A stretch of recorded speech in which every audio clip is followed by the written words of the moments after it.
Hi, I'm Nick from Current JOYS. Check out my interview on Mr.Indie. And yeah, check out my new record. I got two more coming this year.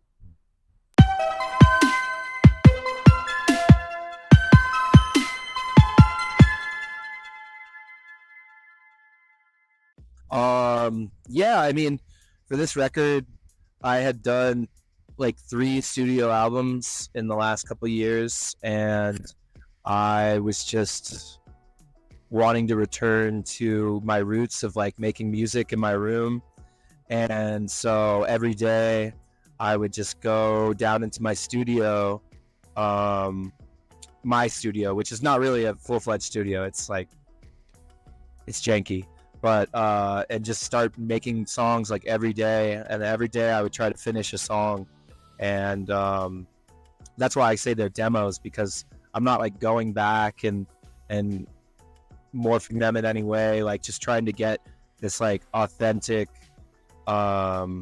expression out in one foul swoop, instead of spending so much time and meticulously like crafting something. I feel like you lose a lot of the energy that you put into a song when you do that. So I feel like this just became an album of not only demos. I would say that they're like the full thing, but they resemble demos because they are just something I spat out onto my computer.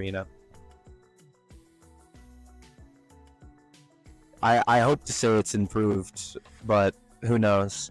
Um, I mean, I started just making music on my laptop on GarageBand. Like the first probably 4 or 5 records were all just me on my laptop in different bedrooms and different rooms throughout my life, and then started making like studio records in various places across the country, and then kind of like returning to the bedroom, but with like a little bit more knowledge about production.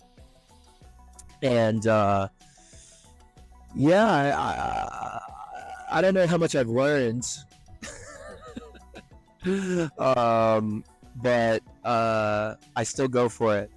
I call it emotional producing because I don't really know much about EQing and limiters and all this stuff. Like a lot of my tracks are blaring loud and go into the red. I like to record really loud.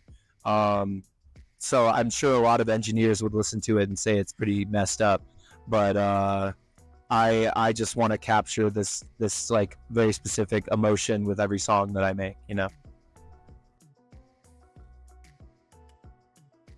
Oh, it was amazing. I mean, it's so funny because I have like all of my friends and then Lil Yachty, because he like DM'd me during COVID and was like, "Hey, I'm a fan of Wild Heart and like I'd love to get the Blondie stems," and I didn't have them, so I was like, "I'm sorry, man, I don't have them."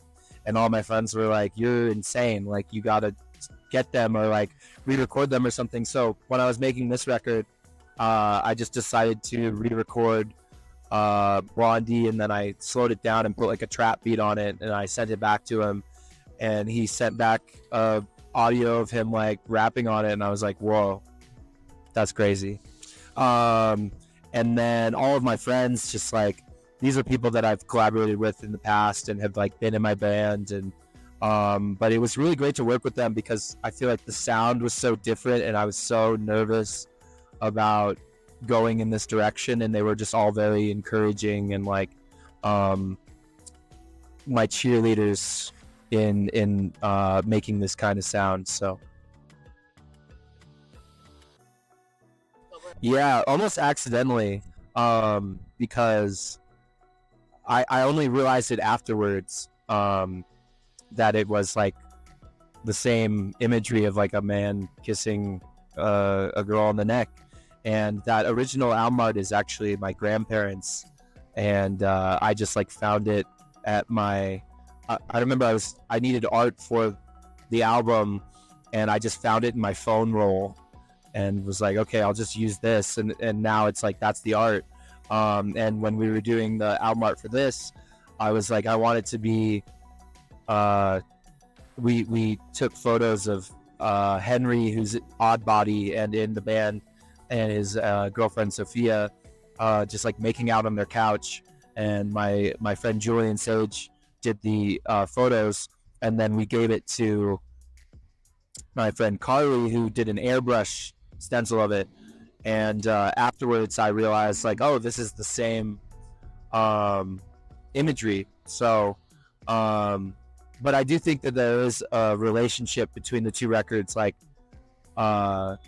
it's kind of me returning to the form of, like I said, producing music just in my bedroom by myself, or I guess it's more collaborative this time, but it has the same energy or the same ethos that I had when I was making that record back in the day.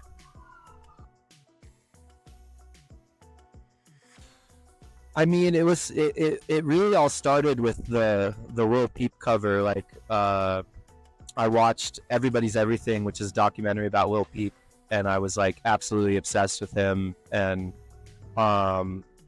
was like, I have to cover one of these songs, which is Walk Away as the Door Slams, which is the last song in the movie where the grandfather throughout the movie is talking about how Lil Peep has this walk, and the last shot in the movie is just him like walking down the street while this song is playing, and I just remember crying hysterically at the end because it was so beautiful. And I immediately was like, oh, I have to cover this song.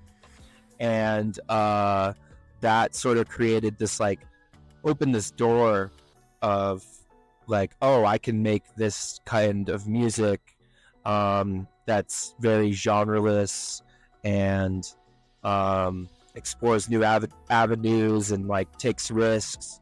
And I felt like that was just the philosophy I had behind the album, was every song I was trying to take a deeper and deeper risk into a different genre. And I think that created like a really interesting sonic sphere of risk, of taking risks. I don't know. And I hope that I captured that energy in the record. I think it just, like I said before, like it opens up new doors. It opens up new opportunities, kind of creates a space where I can make any kind of music that I want, and I think that's what I'm really trying to say in the record, is that you don't have to just stick to a script of something. You can try new things, you can experiment with your sound, and I think everyone should. I think in this current music climate, there's so much that is just so boring and repetitive, and I feel like in 2024 or 2023, it should be a time when people are experimenting and pushing themselves farther. Oh yeah, a song that's feels important to me off this record. I feel like Cigarettes, to me, really, I think it was the best song that I made on the record, because it took this like old Current JOYS formula and put this aggressive production on it and trap beats, and sort of gave it like a hip-hop flavor. The content of the song about like addiction and facing those things, but putting it in such a pop, sort of stripped down, innocent way, was like exactly what I was trying to achieve with the record. So I think that one I'm really proud of. It's funny because I wrote like a part 2 to this record, which is coming out in like a few months, and I feel like those songs are the ones that I'm really hyped about. It's always like the next thing that you write, right? So we're going to be playing a lot of those songs. But one song that I like playing live is You Are the Reason, because it just feels so unexpected, and playing on top of that with a band is just so fun. So yeah, I'll say You Are the Reason.